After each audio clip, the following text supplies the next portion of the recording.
Greetings. Welcome to This Is My Health, the show that seeks to inform you so you can take care of your health and make reasonable choices with information.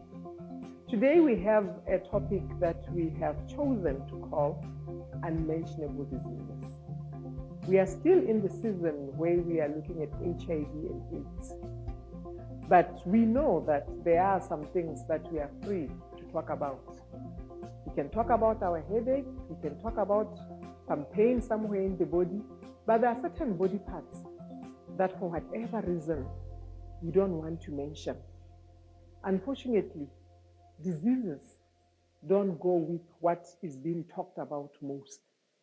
We still suffer in those body parts that we will not mention. Welcome, Dr. Matuba, today. I asked him last time that he can come and be with us. Let's see what he says about that mentionable disease. Welcome, Dr. Matuba. Thank you very much. Thank you for calling me back. Please. Thank you very much. Yeah, I like the restaurant. And today, I like that they have decided to give me some snacks here. Would you like to have some? Yes, please. I enjoy your favorite snack, protein mix, however you make it. Okay, however we make the mix. Yes, I love it so much. Now, Doc, there are some areas that are no-go areas. Which are those areas that we just don't want to talk about? Even in our homes, when somebody's suffering from those areas, we just don't talk about them. Yes, we are basically talking about the genital area, and the reproductive area. Yes. That's the part that people have a hard time talking about. People can come to me on the street and say, "Hey, doc, I have a toothache, my head is aching." But very few people can say, "Hey, doc, my urine is burning." So it's one of those things that people hardly talk about because it's situated in the private area. Okay, so there are other names that diseases in that area are also repeated for.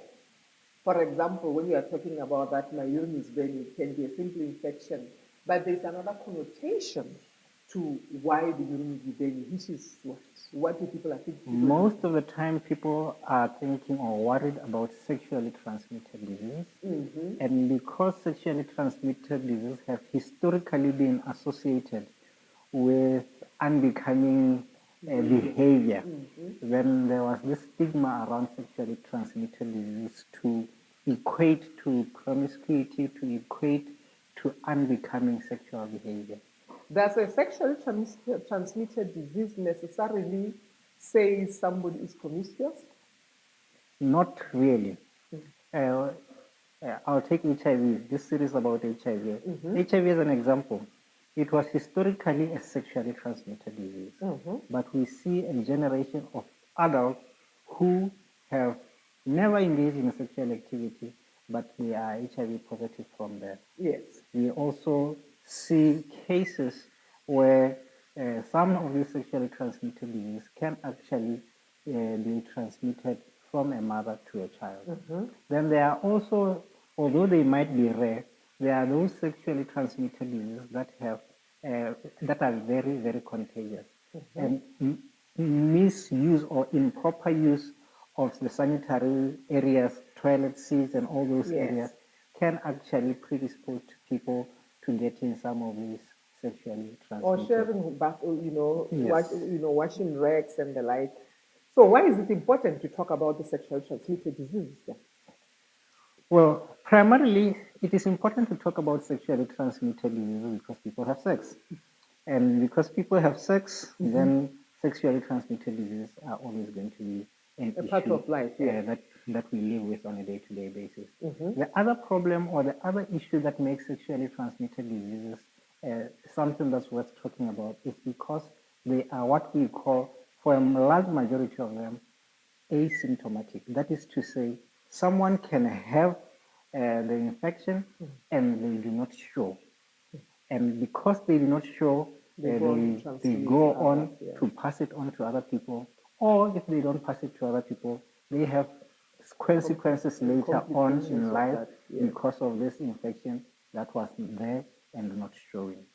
we also need to remember it's not all areas that are in the all diseases that are in the genital area that are sexually transmitted. Yes, yes. So there are things like prostate cancer in men, for example, which is not sexually transmitted.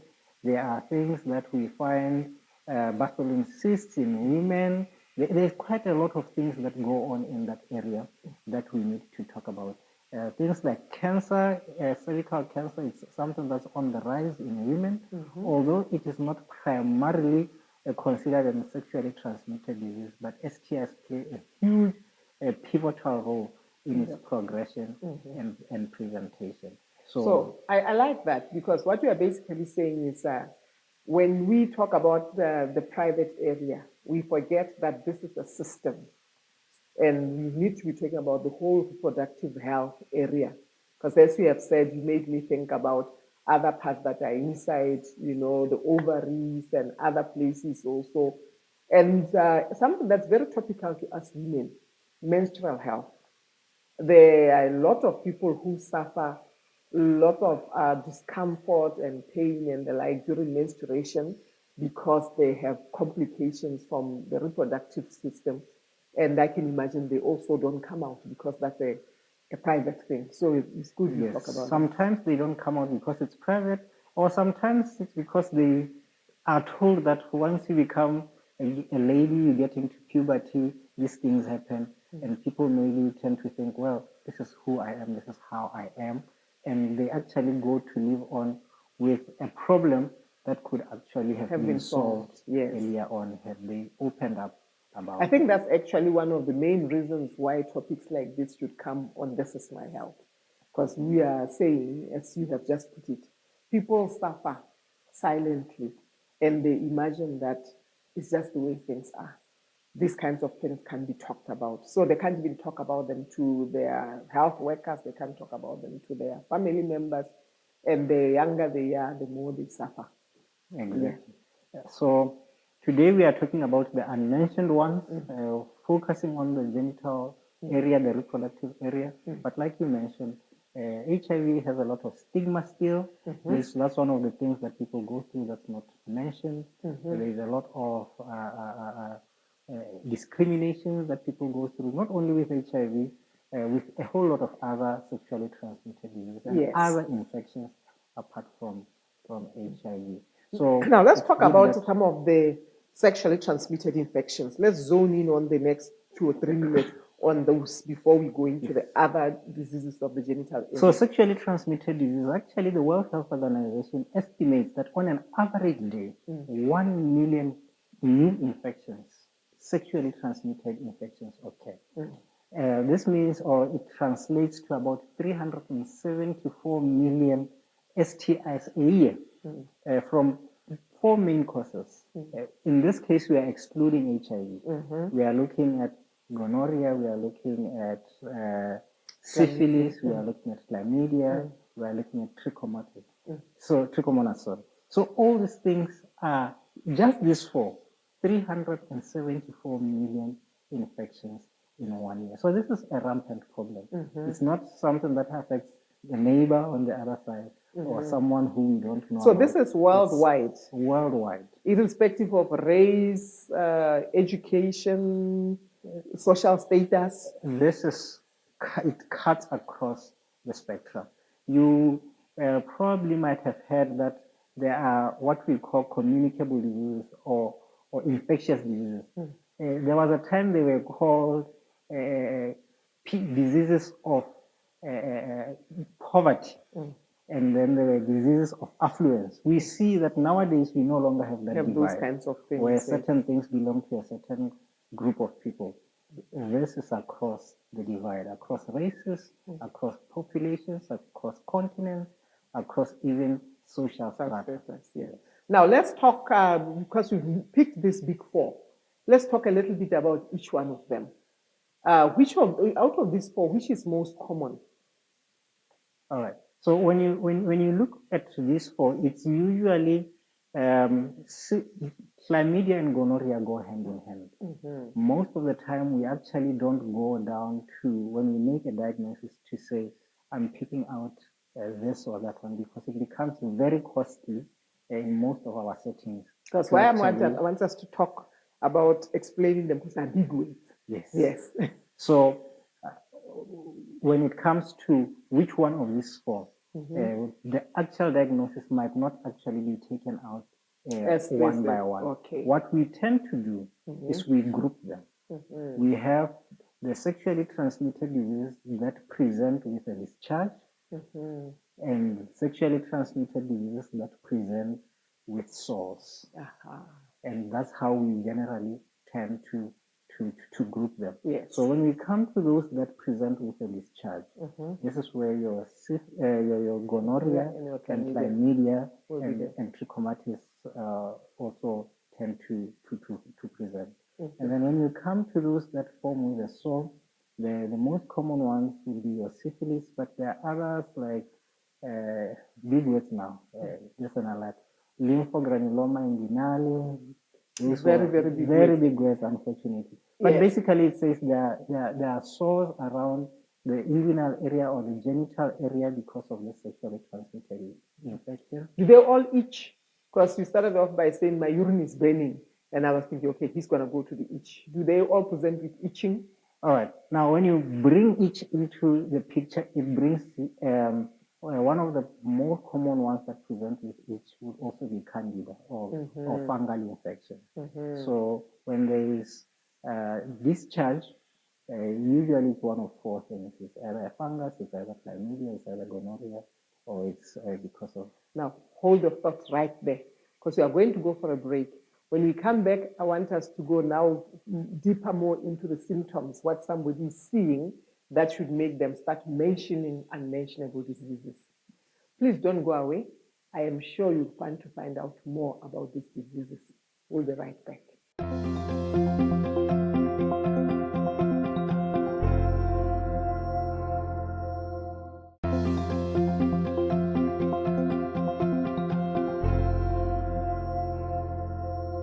Welcome back. If you're only joining us now, you're watching This Is My Health.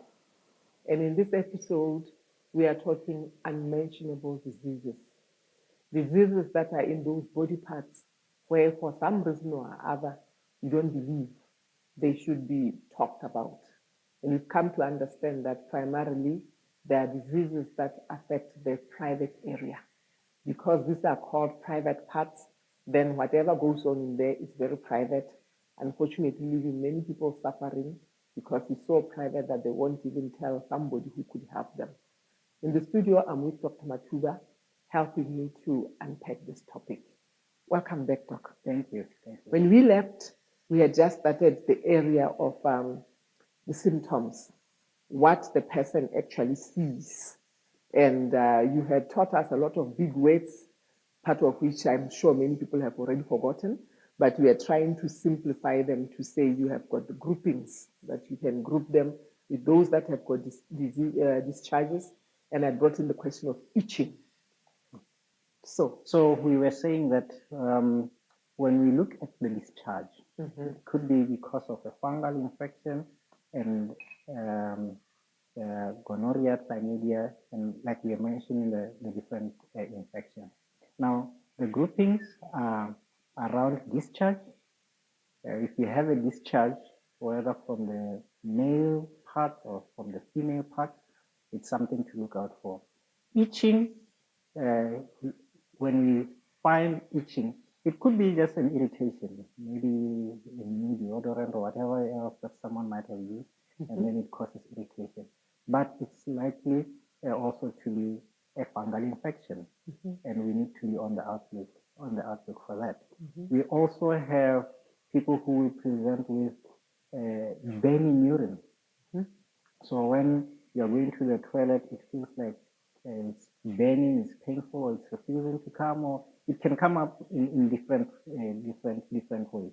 So if you have a problem with your urine, although this could either be a urinary tract infection or a sexually transmitted infection, but it is saying to you that something is not right in your system. So if the urine is burning, or the urine is having a problem coming out, or it's smelling very bad, smelling very bad, then you are like, okay, there could be a problem in the genital or urinary area. So it's something to be on the outlook for. We also mentioned there could be sores. What is very, very outstanding about sores, particularly with syphilis, is that they are painless. You just see a sore that's there, but it doesn't seem to be causing any pain. And many people tend to ignore it because it doesn't cause pain, it doesn't seem to and it's so them. private. And it's in their private parts. No one sees it. No one will know about it, and then people don't go. But others can form blisters, like a herpes simplex, where we see blisters, or sometimes it's warts that develop in the area, which is common with human papilloma virus. Yes. So those are some of the things that we see that say to us there is a problem down there that we need to pay attention to. One of the things I always ask when someone comes with a problem down there is, have you had sex in the recent past before the symptoms started? Most of the time, people don't associate that time when they had sex, unprotected sex, with the symptoms. And they say, oh, they started about this time around. Oh, and that's actually around about the time. Because in women, sex can actually predispose to even just urinary tract infection, because the urethra in women, the part where the urine passes, is very short. So urine sex, it can actually predispose to a urinary tract infection, which is not a sexually transmitted disease, but because of the act, they tend to possibly also present with that. So those are some of the things. When symptoms occur down there, don't just say no one will know about it. Go out there, go to your doctor, and you can actually be given help. And the good thing with some of the treatments that are there is that before you get on the treatment, when we are still on the symptom, can you talk about pain? Is it possible that somebody cannot be having the itching, the discharge, and the like, and just have pain? Yes. Now, with pain, there is what we call, for women, there is a condition we call pelvic inflammatory disease or pelvic inflammatory disorder. It is where the infection has gone up into the female reproductive system, and it's affecting different parts. It could be the fallopian tube, it could be out in the ovary, or sometimes even the infection goes out. The inner part of the it goes out of the fallopian tube into the inner parts, the lower abdomen, and it causes irritation there and pain. And may come like painful stomach. Yes. You are saying that some of my tummy hurts. My tummy hurts, the lower part of my tummy hurts. So it can actually present with that pain, which many people might actually say, this pain has been there for some time, and we actually forget to think that it could have actually been started off as a sexually transmitted infection. Or maybe painful sex, does that also show? So things like painful sex or blood, urine sex, those things are saying to us that there is inflammation, or there's something in the tract, the female tract or the reproductive tract, that is inflamed or that is hurt, and it is presenting with pain. So pain anywhere in the genital area is something that we need to be on the outlook. Earlier on, I mentioned that the urine could be burning, or it could be off, smelling in an abnormal way. For men, we also need to, this one is not a sexually transmitted disease, but we also need to look out for when the stream of the urine is no longer as strong as it used to be, or when it keeps on dribbling and it doesn't stop dribbling, or where you have a hard time trying to pass the urine, you know it's there, but it's refusing to come out, or blood in the urine. All these things are saying, let us be on the outlook. There could be a problem with the prostate. It's one of those things we don't talk about. It's one of those things that most men, once you are 55 and above, you need to be on the outlook for prostate cancer, because it is a real problem that we are dealing with. And because we tend to say, well, I'm growing, I'm aging, it's okay, I used to be an agile young man, my stream used to be strong, maybe it's just old age. Let's not conclude that it's old age before we make sure that everything in our system is okay. And for women, we also see other problems like your period used to come on a regular time. Now it has changed. Either it's too much, or it's too less, or it takes long before it comes again. It's too painful. All these things could be saying to us that there's a problem. Either it's fibroids, or either there's something that's going on And there. sometimes cancer again. And sometimes cancer. And sometimes if you have discharge, we talked about discharge earlier on, where we were referring to the whitish discharge, normal discharge, but Yes. there could be brownish discharge or yellowy discharge or all sorts of discharge that is abnormal. We need to be able to say, I need to get myself. I'm glad that you talked about also the women on that, because wouldn't it also be a concern if a woman who has reached past the age of menstruation now finds herself also starting to have menstruation again? Yes. What do you think about that? Definitely. Once menstruation comes, it is saying to us that the body has closed the factory. We should no longer be experiencing this monthly cycles of our period. And then when we start getting them again, it is saying to us there is a problem. The problem could be the cervix. We see the discharge and we assume it's a period, whereas it's actually coming from the cervix. Or the problem could actually be the womb itself is having a problem, whether it's a fibroid, whether it's a growth, or whatever mass that is going on there. Or there could be a tumor or a growth in the ovaries that is now messing up the hormonal system and the hormonal balance. So a lot of cancer in women presents that way. It can present with bleeding or what we think is a period outside of the time that somebody expected to be having periods on that. Yes. Now, like we said earlier on, we are talking about STIs, and we said all these things, including the cancers, including whether it's prostate or cervical for men, including the inflammatory disease, the pain that's always there. All these things, something can be done. Yes. Something can be done. And let us not be shy. As doctors, when we ask about your sexual history, it's not to judge you. It's so that we can be able to help you. So, and the sooner somebody comes in, the better. Yes. If you come later, the earlier we find it, the better it is. Let's take sexually transmitted infections as an example.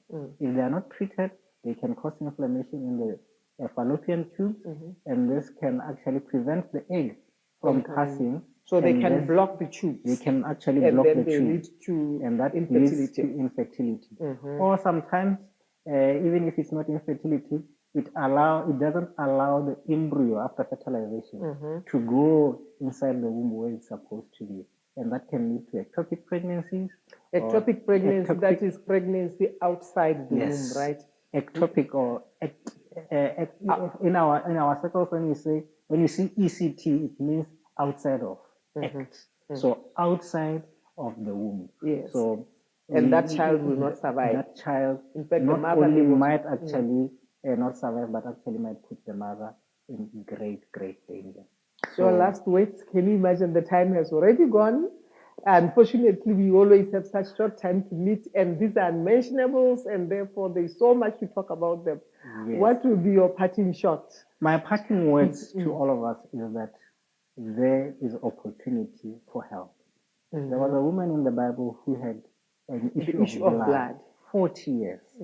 I want to believe that in all that time, she probably thought that it's something, it will go away. Then she later said, well, it's not going away. Let me go try this and try that. And they found help in Jesus. We might not be Jesus, but there is help. There's something we can offer from a healthcare point of view.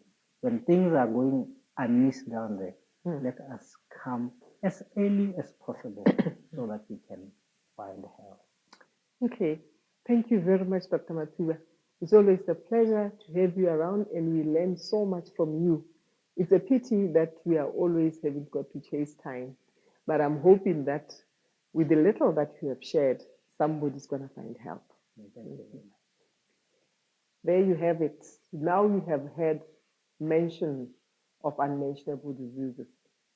The question that has always intrigued me is, why are we so ready to talk about everything in any part of the body and not the one part that so many people seem to be thinking the most about.